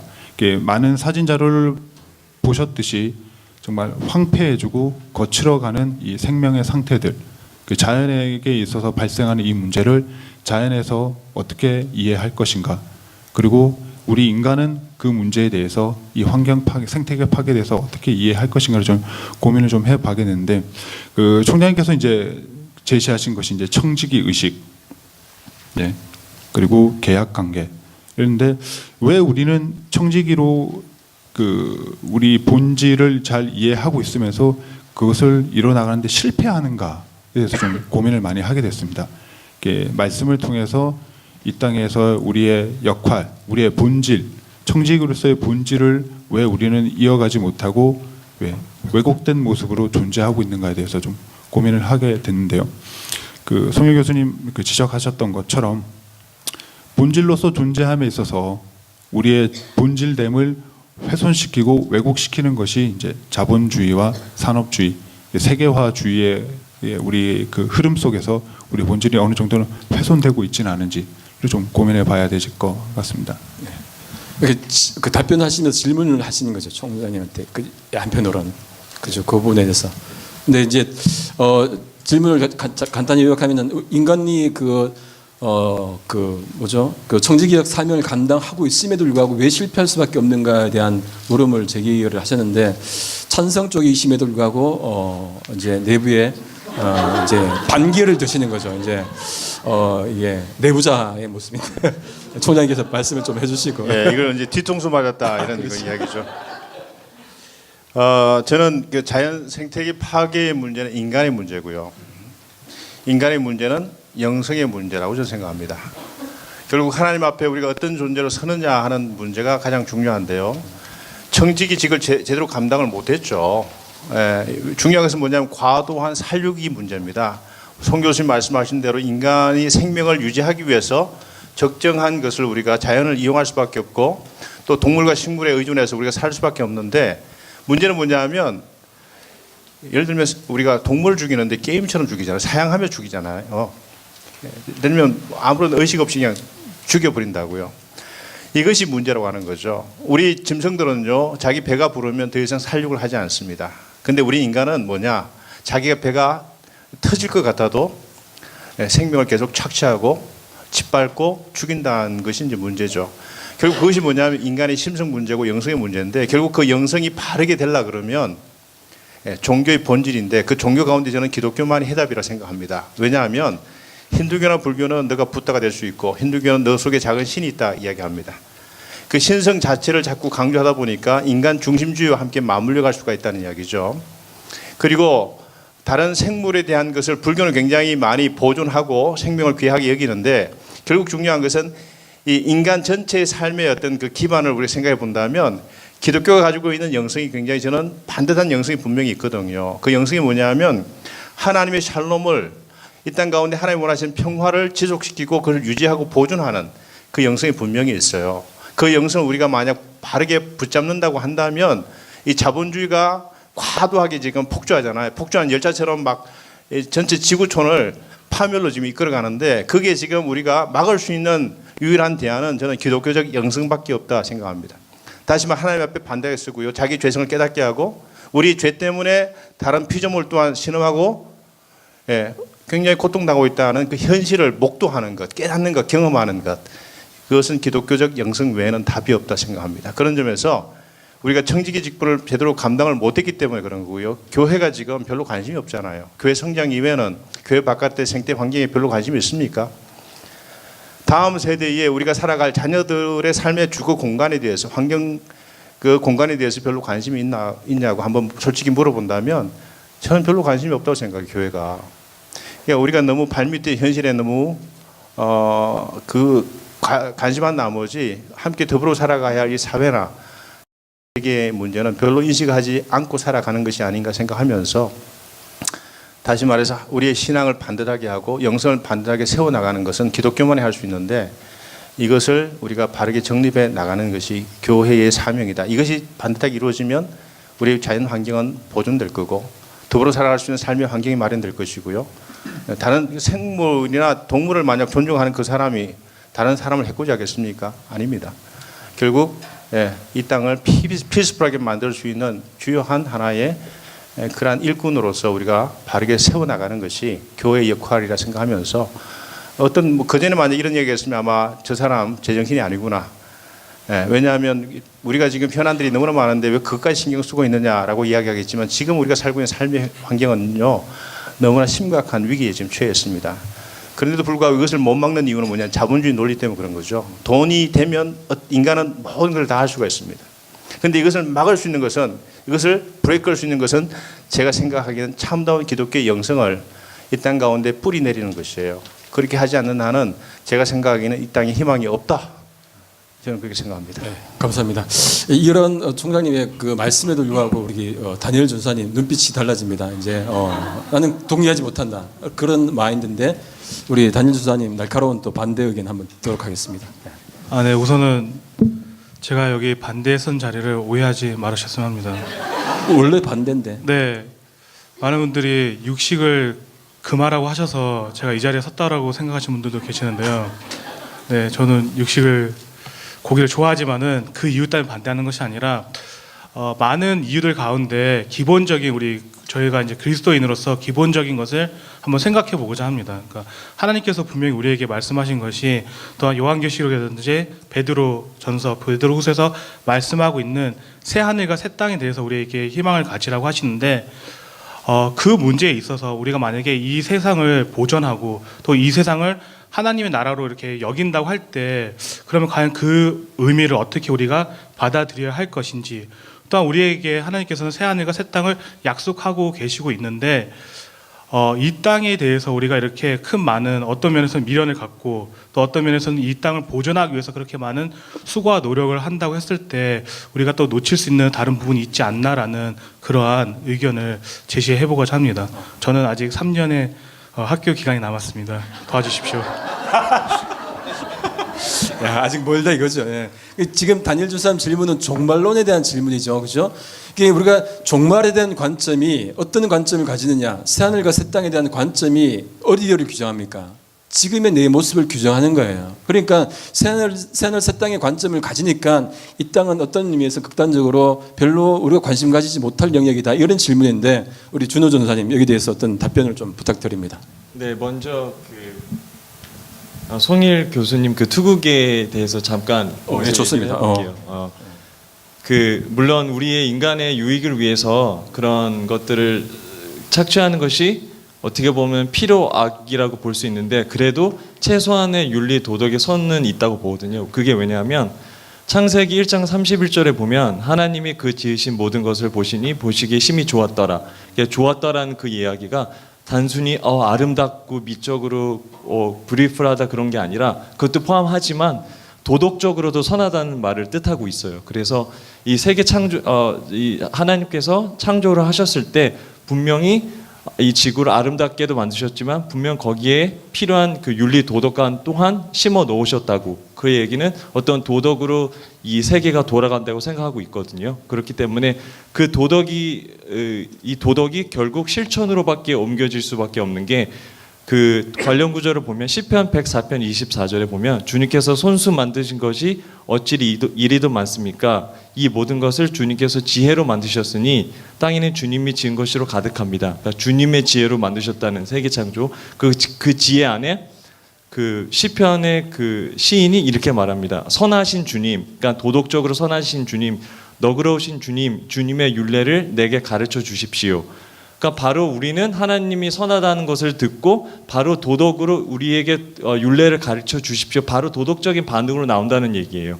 그래서 이 세계 하나님께서 창조를 하셨을 때 단순히 우리가 우리의 유익을 위해서 우리가 아름답고 편하기 위해서 우리를 이렇게 충족시켜 주지만 도덕도 우리 절대 잊어서는 안 되는 그 최소한의 윤리 도덕관을 가지고 있어야 된다고 말하고 싶고요. 그 투국에서도 물론 어느 게 도덕이고 어느 게 우리가 취할 수 있는 것이 기준점은 없어요. 우린 잘 모르겠어요. 하지만 자본주의 시대에 살고 있기 때문에 그런 것들은 완전히 허물어졌다고 생각해요. 우리가 어떤 화장품 쓰기 이건 투극에 많이 이런 관념은 없어졌듯이 너무 이쪽으로는 편중됐어요. 하지만 다만 우리 그걸 아예 없앨 수는 없겠지만 화장품을 없앨 수 없겠지만 최소한의 그 인간에 대한 도덕 개념은 조금이라도 밸런스 맞춰서 다시 일깨울 필요는 있다고 생각해요. 그러면 투국에 대한 그런 희생도 조금씩 줄어들다고 생각해요. 그래서 도덕감 그걸 얘기하고 싶고요.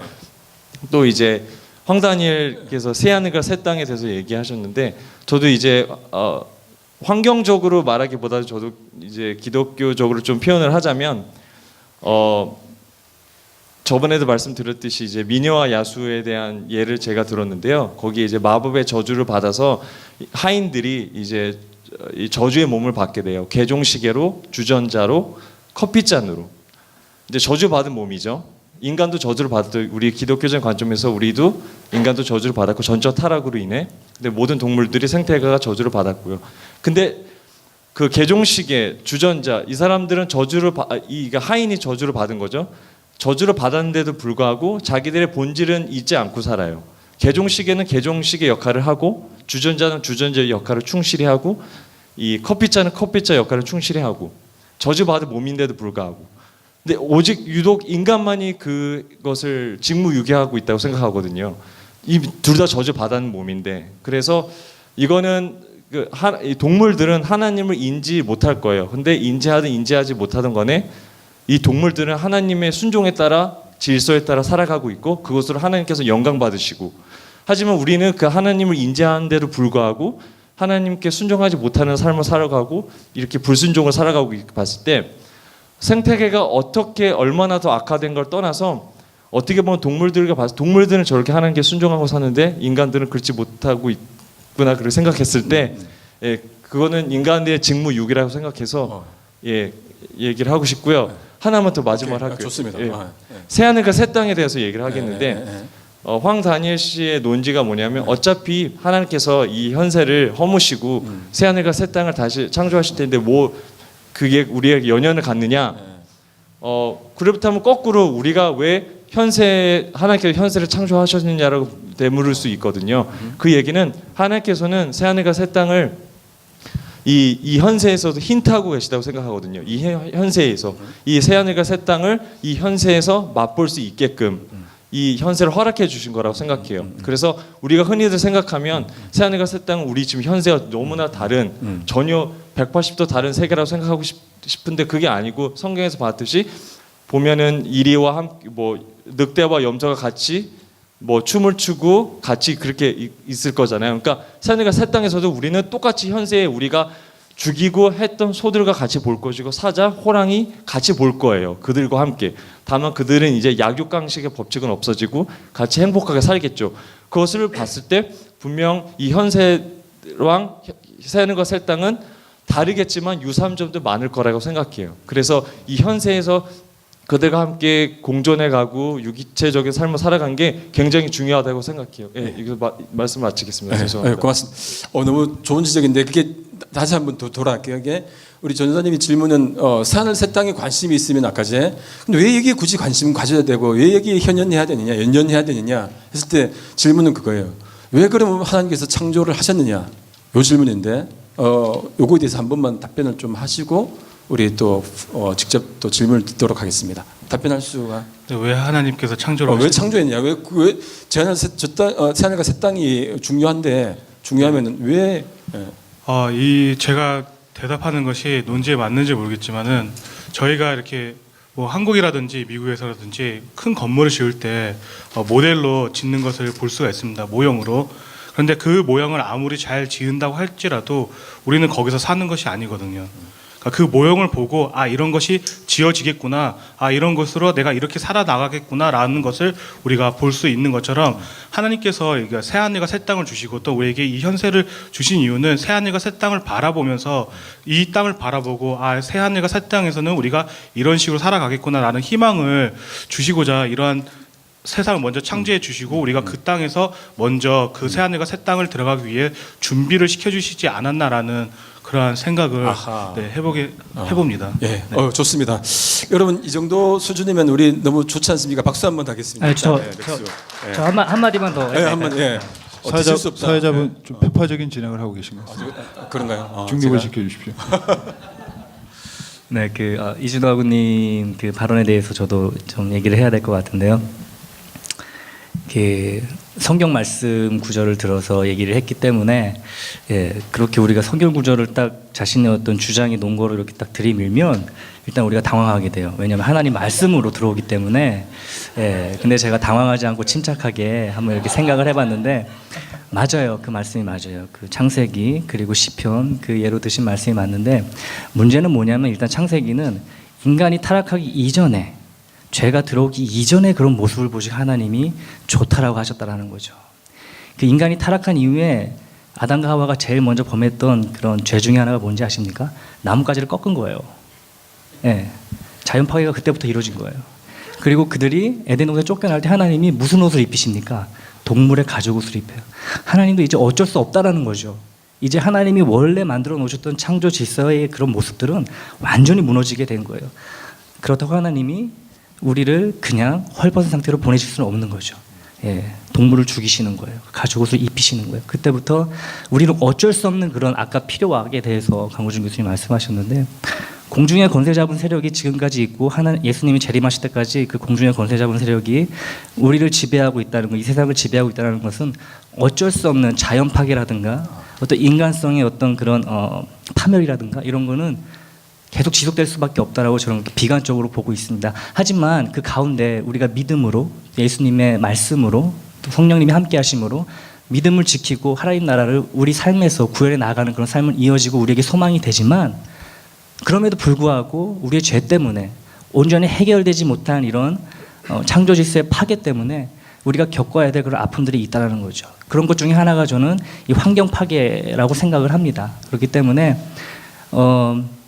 제 솔직한 심정은 뭐냐면 여기에 대한 완전한 해답은 어느 누구도 제시할 수가 없고 총장님 말씀하신 것처럼 지금 브레이크 없는 그 폭주 열차처럼 막 진행을 해 나가는데 그 끝이 저도 언제 끝이 될지 어떻게 될지 저는 모르지만 아무튼 우리가 이것을 마치 해결책이 있는 것처럼, 그리고 해결이 될 것처럼 생각하는 것은 너무 나이브한 생각이 아닌가. 이런 노력이 불필요하다는 건 아니에요.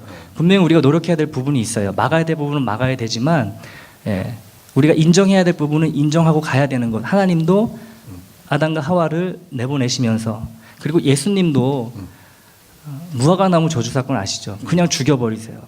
그거는 또 다른 면을 보여주시거든요. 그리고 아까 시편 예로 든 것도 그 시편을 다윗이 지은 시편이라면, 다윗은 누굽니까? 목동이었어요. 늑대로부터 이리로부터 양을 지키는, 죽이는 사람이었다는 얘기죠. 동물을.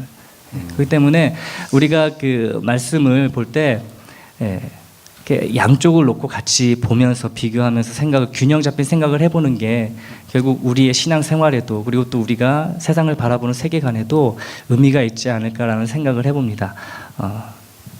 그렇습니다. 예, 같은 본문 말씀인데도 그 찬반이 나뉘지네, 그죠? 말씀을 가지고도 우리 강 교수님이 또 참을 수 없다. 예. 참을 수 있는데 그 찬반의 입장이라기보다는 이 다양성의 관점에서 이것을 우리가 어떻게 이해하고 접근할까가 맞는 것 같아요. 여러분 저희 패널 토론 하기 전에도 잠깐 영상 봤던데 It's time for battle이라는 표현을 쓰셨는데 싸움 붙이지 마시고, 우리의 이제 궁극적인 대답은 이 생태계 파괴라는 것을 어떤 맥락에서 이해해 봐야 하는가의 그 고민이거든요. 그래서 이제 기독교 윤리적인 측면에서 봤을 때 윤리, 원리, 어떤 원리로 살아가야 되는가에 대한 의미가 되는 거죠. 하나님의 법칙대로 살아가야 되는 것이 그 원리인데, 우리가 살아가는 시대는 이제 물리의 법칙을 따르고 있잖아요. 힘이 있는 사람, 여기서 힘이라는 것은 자본가, 기득권, 권력을 갖고 있는 그들의 원리에 의해서 살아가는 것이고, 그 원리에서부터 파생된 것이 이제 생태계라는 하나의 모형이 되는 거죠. 본보기가 되는 거죠. 돈을 가지고 있는 사람이 더 많은 돈을 벌기 위해서 자연을 파괴하는 것. 아까 우리가 총장께서 준비하신 자료를 봤듯이 아마존에 있는 밀림들이 파괴되는 것들. 이런 것들이 회복되어져야 되는 거죠. 송희 교수님께서 지적하셨듯이 파괴된 질서를 우리가 어떻게 이해해야 되고, 파괴된 질서를 어떻게 회복할 것인가가 이제 생태계 문제를 통해서 우리가 다뤄야 될 본질적인 문제라고 생각을 하거든요. 이 파괴된 것을 회복시켜 주셨던 하나님의 은혜, 바로 연합됨이죠. 예수 그리스도의 이 땅에 오심을 통해서 총장께서 지적하셨던 대로 적색 은총과 녹색 은총, 그 연합됨을 우리가 어떻게 이해해야 되어지고, 예수 그리스도와 연합된 존재로서 이 사회와 역사 속에서 살아가는 나의 책임, 청지기로서의 책임이 무엇일까에 대한 인식이 필요한 거죠. 그렇기 때문에 우리가 반드시 이해해야 되는 것이 먼저 존재가 되기 위한 고민이 되는 거예요. 청지기로서 내가 어떻게 살아가야 할 것인가, 내가 청지기가 되기 위해 무엇을 노력해야 되는가가 먼저 이루어져야 되고, 그 고민 다음에 청지기로서 무엇을 해야 되는가를 논해야 되는 거겠죠. 신학이라는 접근에 따름에 있어서 내가 정말 예수 그리스도와 연합된 존재로서 연합하고 있는가, 이 땅과 사회와 억압받고 소외된 사람들, 파괴되어지는 자연과 나는 연합하고 있는가 라는 것에 대해서 우리가 질문을 해봐야 되지 않을까라고 생각을 합니다. 앞까지 그 내부자의 모습을 벗어나기 위해서 노력을 하신 정확한 지적이십니다. 예, 그러면 질문이 몇 가지 많이 올라왔는데 총장님께서 정리하시는 동안에 여러분 직접 나는 한번 질문해 보고 싶다 하시는 분들이 있을 것 같습니다. 우리 양쪽에 마이크가 있는데 마이크를 대시고 직접 한번 나오셔서 질문을 좀 해주시면 고맙겠습니다. 혹시 누구 없으십니까? 예, 좋습니다. 예, 마이크를 소개를 해주시고 본인이 어디 속해 있는지 소개를 해주시고 예, 안녕하세요. 미주장신대 구선희 하구입니다. 아까 전에 이쪽 찬성팀에서 패널분이 미녀와 야수에 대한 이야기를 예화로 이렇게 예를 들어 주셨는데요. 그게 현실적인 상황과 예가 조금 어떻게 매치가 되는지 저는 사실 이해가 되지 않았고요. 그리고 사회학적으로는 엔트로피라는 단어가 있습니다. 발전되는 것에 반하여 나쁘게 되는 현상이라는 것이에요. 그러니까는 우리가 지금까지 예전에 살던 그런 시대보다 너무 편리한 시대에 살아가고 있지만 그만큼 나쁘게 반작용이 일어나는 것들을 엔트로피라는 그런 단어로 사회학자들이 이야기를 하고 있습니다. 그렇기 때문에 우리가 시대가 지나면 지나갈수록 환경은 어려워진다라는 거죠. 그러니까 그런 부분에 대해서 물론 청지기적인 그런 우리가 삶을 통해서 그 어느 정도의 그런 이렇게 다스림이나 뭐 하나님의 그런 선으로 인해서 이렇게 조금 보호할 의무와 책임은 있지만 그런 것에 대해서 우리가 어떻게 인지하고, 왜냐하면 분명히 시대는 지나갈수록, 그러니까 좀 전에 말씀하신 것처럼 우리가 생태 신학을 창조 신학과 매치하면요, 우리 총장님 말씀하신 것이 조금 많이 이해가 됩니다. 하지만 생태 신학과 종말론적으로 좀 매치를 한다면 조금 어려운 부분이 있는 것 같아요. 그래서 그런 부분에 대해서 더 설명 부탁드립니다. 우리 우리가 저 보면은 연력학 이 법칙이 엔트로피 저거잖아요. 그 무질서도인데 이게 무질서가 증가하는 것, 그 발전할수록 무질서가 올라가는, 발전하는데 왜 무질서가 있느냐 이 얘기잖아요, 그죠? 그런 얘기인데 총장님께서 한번 답변을 좀. 그러니까 제가 얘기할게요. 그렇죠. 제가 너무 급하게 말하느라 잘 이해 못한 것 같은데요. 제가 설명 잘 못해드린 것 같은데요. 다시. 시간이 조금 지나갔기 때문에 저도 할 이야기가 있고요. 간단하게 간단하게만. 인간의 직무유기를 저는 표현하고 싶어서 그랬습니다. 그러니까 인간도 동물들도 모든 생태계도 하나님의 저주를 받았지만 저주를 받은 동물들은 그래도 하나님의 법칙에 따라 잘 살아가고 있지만, 그러니까 미녀와 야수가 저주받은 개종식의 개종식의 역할을 제대로 하고 있지만 오직 유독 인간만이 하나님께 저주받은 몸을 이끌고 순종하지 못하는 삶을 살고 있다는 것을 설명하기 위해 그런 예를 들었던 것 같습니다. 예. 하나님이 하실 일이 있고 우리 인간이 할 일이 분명히 있다 생각합니다. 결국 하나님께서 이 땅을 New Creation, 새 창조하실 것은 분명히 약속하신 말씀이니까 하나님께서 분명히 하나님 원하시는 때에 그 일을 하실 거라 저는 믿어요. 그렇지만 우리만 사는 것이 아니고 우리와 다음 세대, 넥스트 제너레이션을 우리가 또 책임지고 또 그들이 잘 살 수 있는 환경을 만들어주는 것도 우리에게 맡겨진 귀한 임무라고 생각을 하는 거죠. 우린 잘 먹고 잘 살다가 그냥 황폐화시켜놓고 니들 알아서 해라. 그거는 굉장히 무책임한 일이라고 저는 생각합니다. 하나님 그걸 원하지 않는다 생각하고요. 우리 인간만 그렇습니까? 우리가 더불어 살아가야 할 모든 생물 종들이 그런 식으로 인간 때문에 죽어나가는 것은 하나님 정말 원하지 않는다 생각해요. New Creation은 완전히 이 땅이 사라지고 새로운 땅이 만들어지는 게 아니라 트랜스포메이션을 저는 생각해요. 트랜스포메이션. 다시 말해 새 예루살렘이 하늘부터 내려와 가지고 이 땅 가운데 정착하는 것처럼 내려온다 그러잖아요. 그러니까 하나님이 원하시는 때 하나님 방식대로 하겠지만 우리가 해야 할 그거 일을 하나님께 또 넘겨버린 것은 대단한 직무유기고 그건 범죄라고 저는 생각합니다. 그렇기 때문에 우리가 살고 있는 이 현장 속에서 우리가 해야 할 일은 우리 인간의 몫이에요. 그 일은 분명히 우리가 감당해야 될 거라 생각하고요. 우리가 자녀들을 위해서 얼마나 많은 교육에 관심이 많아요. 자녀에 대한 교육은 관심이 많은데 다음 자녀들이 살 수 있는 생활 공간에 대한 것을 우리가 준비하지 않는다. 완전 망가뜨리고 있다. 도대체 무엇을 위한 투자며 무엇을 위한 자녀 교육입니까? 이것도 우리 굉장히 이상한 삶을 살고 있거든요. 그러한 부분에 대해서 우리가 생각해 본다면 종말이라고 하는 것을 여러분들이 늘 생각하면 뭐 새롭게 다 갈아엎고 아니면 뭐 없어져 가지고 다시 하나님 만드실 세상을 생각하시는데 하나님 우리가 이 땅 가운데 우리가 해야 할 인간으로서 해야 될 그런 사명마저 하나님께서 종말 이후에 만들 새로운 땅을 생각하면서 마음대로 하라고 하는 것은 분명히 아니죠. 이 땅을 분명히 보존하고 창조했던 그 질서대로 간수해야 될 것이 있고요. 타락하기 이전에 에덴 동산으로 회복하는 것이 하나님의 원래의 뜻이었습니다. 그것이 인간이 그것에 함께 기여를 못한 거고 인간의 죄성이 지금 황폐케 시키는 주된 요인이 되고 있기 때문에 어떻게든 기독교적 복음을 통해서 영성을 회복시켜줘서 우리가 다음 세대에 이 땅을 넘겨줄 때, 이 환경을 넘겨줄 때는 적어도 그들이 살 수 있는 공간을 만들어줘야죠. 그것이 우리에게 주어진 귀한 사명이라고 생각하고 또 하나님께서 우리에게 원하시는 그러한 비전과 뜻이라 생각을 합니다. 질문이 계속 올라와요. 여기 보면 환경 보존을 위해 우리 학교가 할 수 있는 일은 뭐냐? 그럼 기독교적 영성은 세상에 전하기 위한 구체적 계획과 방법론은 강의를 듣고 난 후 생태계 파괴에 대해서 우리가 해결해야 할 해결책은 공동의 선을 이루어야 합니다. 어느 소수가 노력한다고 되는 일이 아닙니다. 우리 모두의 공동 책임을 느끼게 하는데 공동의 선을 이루기 위한 가장 효과적인 방법이 뭘까요? 인간 문제는 영성의 문제이고 해답은 기독교인의 기독교인에 있다고 말씀하셨는데 그러면 크리스찬인 우리들의 영성 회복을 위해 진짜가 되기 위해 지금의 진리 회복이나 경외감 같은 것에 대한 교수님의 관점과 경계선을 아는 것에 대한 중요성은 뭐냐 이거고요. 예수님이 귀신 들린 자에게서 귀신을 쫓아내시고 귀신이 돼지들에게 들어가 수많은 돼지들이 죽게 하신 일에 대해 어떻게 생각하시는지요? 아주 날카로운 질문입니다. 예, 이런 질문 날아올 줄 제가 생각 못했고요. 자, 일단 우리가 여러분들 이 프로젝트가 너무나 크다 보니까 숨이 턱턱 막혀. 우리가 과연 무엇을 할 수 있을까 그러면 이게 지금 자본주의가 전체 전 세계에 돌아가고 글로벌리제이션 되면서 이것이 그냥 전 세계 지금 이렇게 휘몰아치고 있는데 우리가 과연 거기서 뭘 할 수 있을까?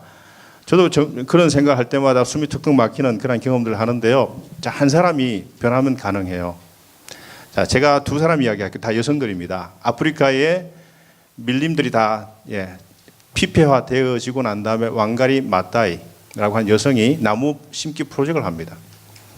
케냐부터 해가 쫙 퍼져가면서 1인당 몇 그루의 나무를 심자 해가지고 지금 숲을 이루어서 다시 숲을 복원시키는 일들이 있었고요. 그리고 중국 내蒙구에 그게 지금 여러분 황사가 그쪽에서 몰아치죠. 몽골하고 중국에서 몰아치는데 그 이유가 뭔지 아세요? 우리가 사용하고 있는 일회용 나무 젓가락 때문에요. 나무 젓가락을 사용하기 위해서 숲이 하나씩 1년마다 사라집니다. 그리고 그 편서풍을 타고 한반도를 거쳐서 일본 거쳐서 여기 캘리포니아까지 오는 게 이제 황사바람이에요.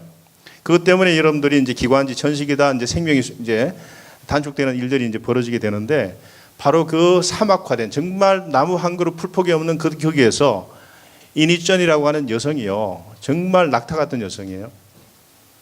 실패를 거듭 반복하면서 숲을 이룹니다. 나중에 제가 그 이야기를 듣고 눈물이 펑펑 났어요. 한 인간이 그것도 여성이 생판 모르는 남자 만나가지고 거기서 완전히 뭐 초막집 짓고는요 사막에 그 바람이 몰아치는 그 사람 살 수 없는 공간에 두 부부가 어떻게든 물을 장만해가지고는 붓고 나무를 만들어가지고 다시 심고 모종하고 해가지고요.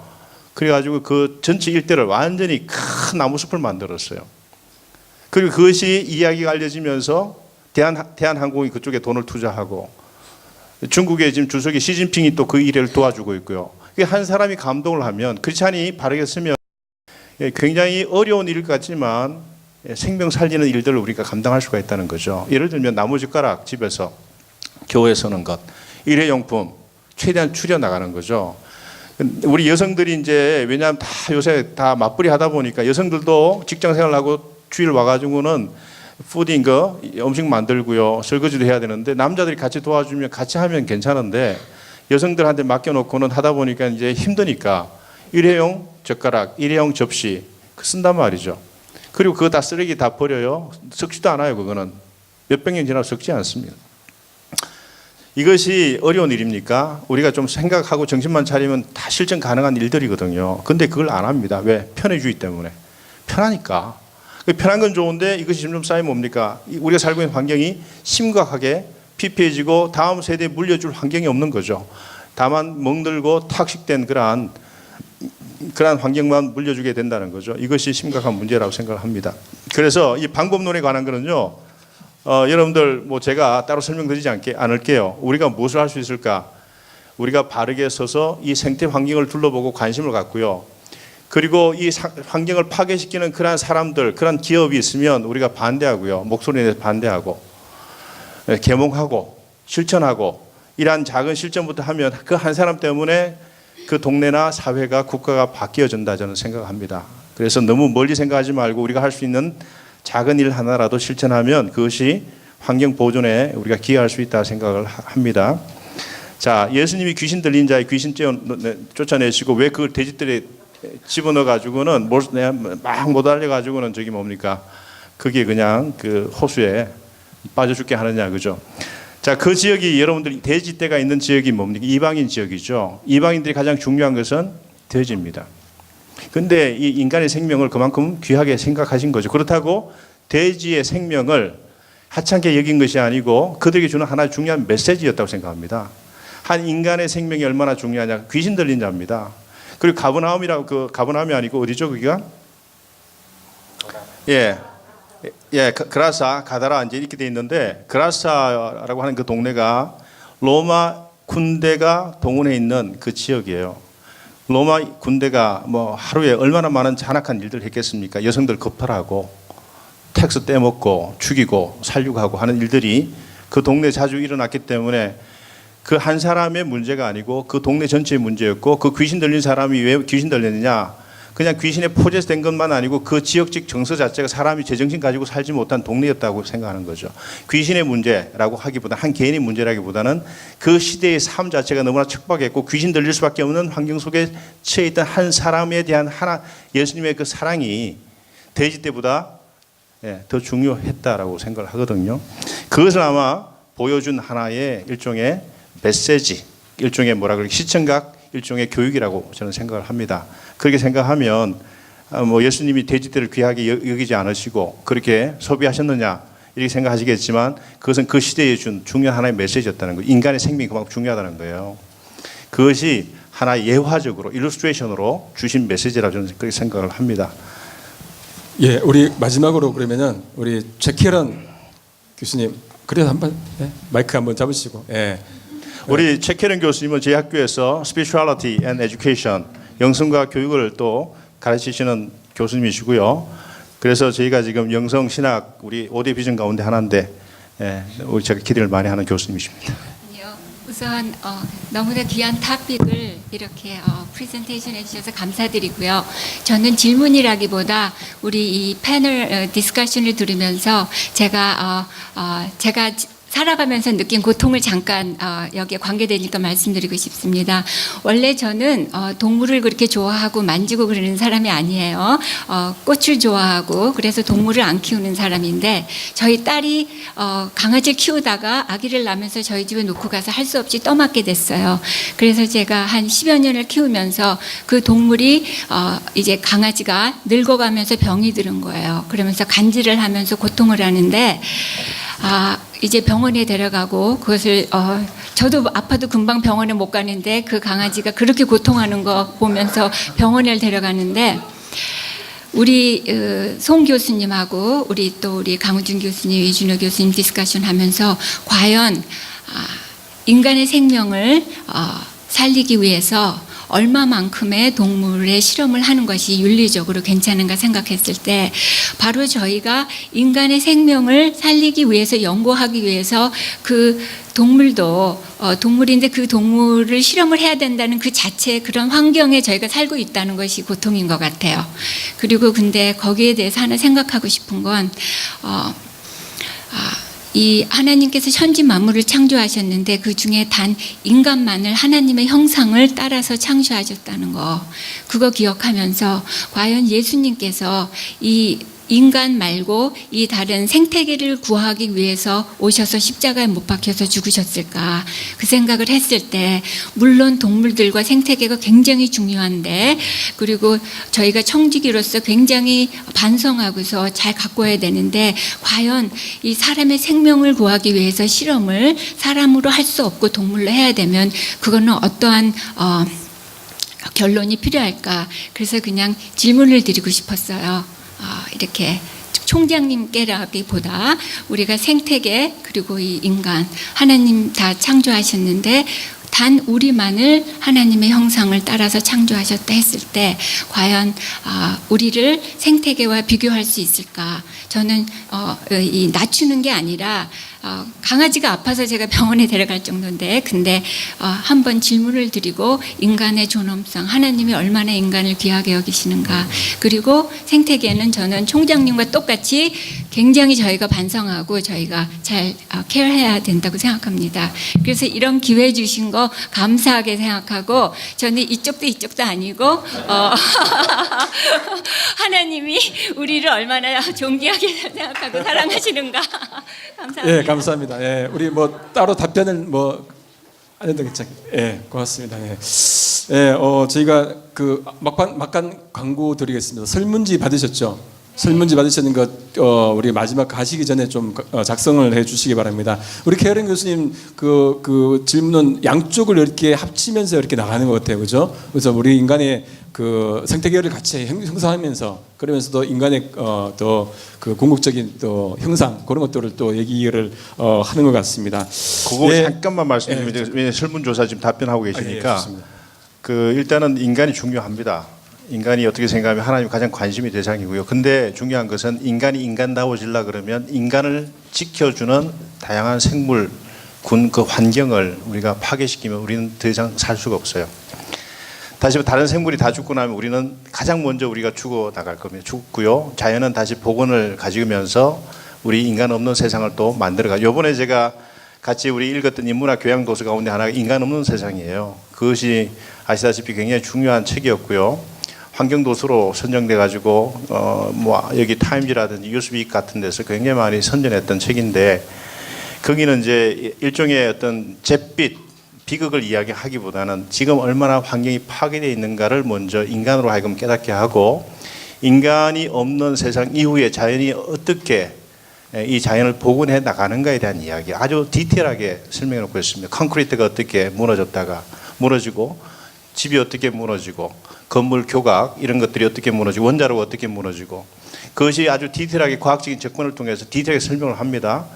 그러고 난 다음에 그 폐폐해진 그 하나의 각종 인간이 만든 그 놀라운 건축물이 사라지고 난 다음에 자연이 어떻게 복원해 나가는가에 관한 진술인데 그것을 보면서 결국 다른 생물군들이 그렇게 황폐해지는 과정 속에서 제일 먼저 사라져야 될 대상은 어쩔 수 없이 우리 인간이 아닌가 생각을 합니다. 그러고 난 다음에는 의미가 없다는 거죠.